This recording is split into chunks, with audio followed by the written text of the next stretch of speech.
تو عبداللہ تمیمی کہتے ہیں حضور مہربانی فرمائیں۔ انہوں نے عبداللہ تمیمی کے سوال بھی بتائے اور ساتھ جواب بھی، اور فرمایا کہ عبداللہ میں تمہیں کانوں کی لوؤں تک دنیا میں دھنسا ہوا دیکھ رہا ہوں، دنیا میں دھنسا ہوا دیکھ رہا ہوں۔ ابن سکا کی طرف فرمایا کہ تمہارا سوال یہ اور اس کے جوابات یہ، اور ساتھ ہی فرمایا کہ میں تمہیں حالت کفر میں دیکھ رہا ہوں اور تمہارے کاندھوں پہ میں خنزیروں کو لادا ہوا دیکھ رہا ہوں، حالت کفر میں دیکھ رہا ہوں۔ اور حضور غوث الورا سے فرمانے لگے کہ بڑا اچھا ہو گیا، ملاقات ہو گئی، اور آپ کو میں یہ کہنا چاہتا ہوں کہ میں آپ کو بغداد کے ممبر پر بیٹھا دیکھ کر پوری دنیا پہ حکمرانی کرتے ہوئے دیکھ رہا ہوں۔ بغداد کے ممبر پر ہزارہا لوگوں کو خطاب کرتے ہوئے بھی دیکھ رہا ہوں، اور پوری دنیا کے اوپر تمہیں حکمرانی کرتے ہوئے دیکھ رہا ہوں۔ پوری دنیا کے لوگوں کے دلوں پر تمہاری حکمرانی ہوگی۔ اور پھر وقت آیا تو عبداللہ تمیمی پڑھ لکھ کے دمشق گئے، وہاں نور الدین زنگی کی حکومت میں اوقاف کے وزیر بنے، اور بے پناہ دنیا دولت سے ساری زندگی، جیسے حضرت نے فرمایا تھا کہ کانوں کی لوؤں تک میں تمہیں دولت میں پھنسا ہوا دیکھ رہا ہوں، تو ساری زندگی وہ دولت اور دنیا میں کھیلتے رہے۔ ابن سکا پڑھ لکھ کے بہت بڑا مبلغ بنا، بہت بڑا ڈیبیٹر بنا، پوری دنیا میں اس کے نام کے ڈنکے بجنے لگے۔ ڈیبیٹ کے لیے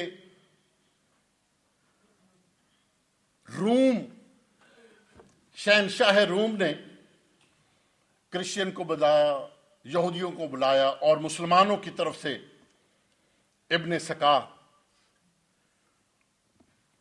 شاہ روم کے پاس وہاں پہنچے، مناظرہ ہوا۔ مناظرے میں ابن سکا سے کوئی بڑھ نہ سکا،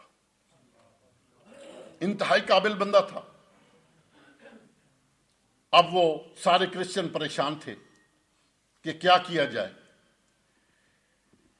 اس نے تمام کو، جتنے اس کے سامنے ڈیبیٹ کرنے والے تھے، ان کو لاجواب کر دیا، اور پھر وقفہ ہوا، اور اس میں شاہ روم نے بہت بڑے کوئی انعام بھی رکھے ہوئے تھے۔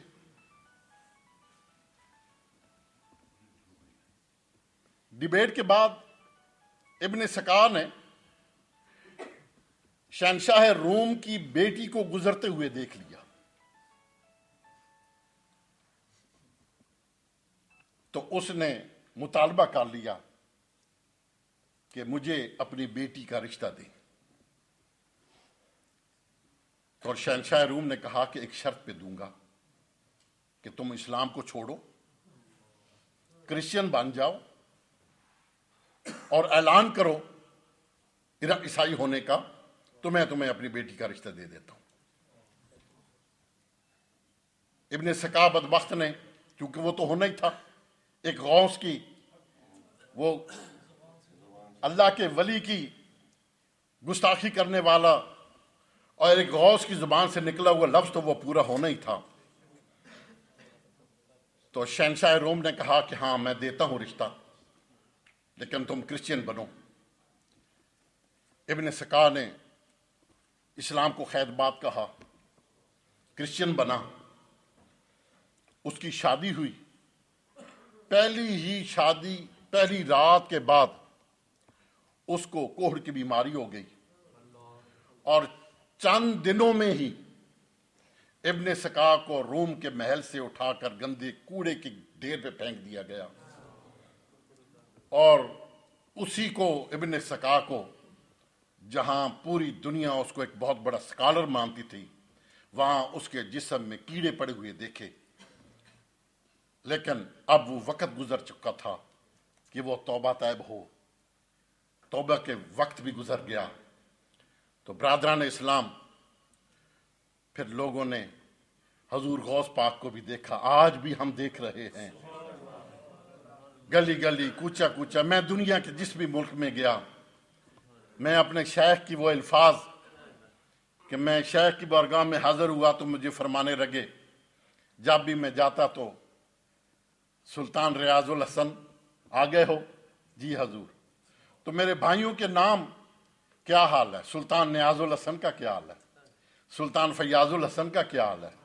سلطان اعجاز الحسن کا، سلطان امتیاز الحسن کا، سلطان احمد حسن کا، تمام بھائیوں کے نام لے کر پوچھتے ان کا کیا حال ہے، وہ ٹھیک ہیں، خیریت سے ہیں؟ مجھے ایک مرتبہ فرمانے لگے کہ سلطان ریاض الحسن، میں چاہتا ہوں کہ تم میرے ساتھ ورلڈ ٹور پہ چلو۔ تو میں ورلڈ ٹور پہ تمام بھائی لوگ، مریدین کو فرماتے تھے بھائی لوگ، تمام بھائی لوگوں سے میں تمہیں ملوانا چاہتا ہوں۔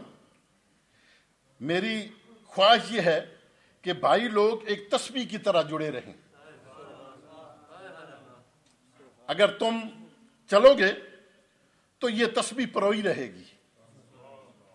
میں سمجھتا ہوں کہ آج یہ جو حضرت پیر خالد صاحب نے یہ آج کا یہ انتظام کیا، اور آج میرے غوث کا جو یہاں عرس بنایا، تو یہ وہ تسبیح کے دانے ہیں جو جڑ کے ایک جگہ پہ اکٹھے ہوئے ہیں۔ دنیا میں کہیں بھی میرے غوث کا نام لیا جب، میں تو سمجھتا ہوں کہ یہ وہ ساری تسبیح ہے، اور یہ سارے دانے ہیں جو جگہ جگہ پہ میرے غوث کا تذکرہ کر رہے ہیں، اور یہ تذکرہ ہمیں اس بات کی طرف رغبت دلا رہا ہے کہ غوث نے ساری زندگی عمل و کردار کی زندگی بسر کی، ان کی اولاد نے بھی اسی طرح، اور آج ہمارے لیے بھی ایک رہنمائی کا وہ ایک سمبل ہیں۔ ہمیں بھی باعمل و با کردار بننا پڑے گا۔ تو اللہ تبارک و تعالی ہمیں حضور غوث الورا کے نقش قدم پہ چلنا نصیب فرمائے، اور حضور سیدنا پیر سید طاہر علاء الدین رحمکم اللہ، جو ایک باعمل و با کردار شخصیت تھے، ان کے راستے پہ اللہ پاک چلنا نصیب فرمائے اور ان سے محبت کرنی نصیب فرمائے۔ اللہ تبارک و تعالیٰ ان بزرگان دین سے مستفید ہونے کی توفیق عطا فرمائے۔ وآخر دعوانا ان الحمدللہ رب العالمین۔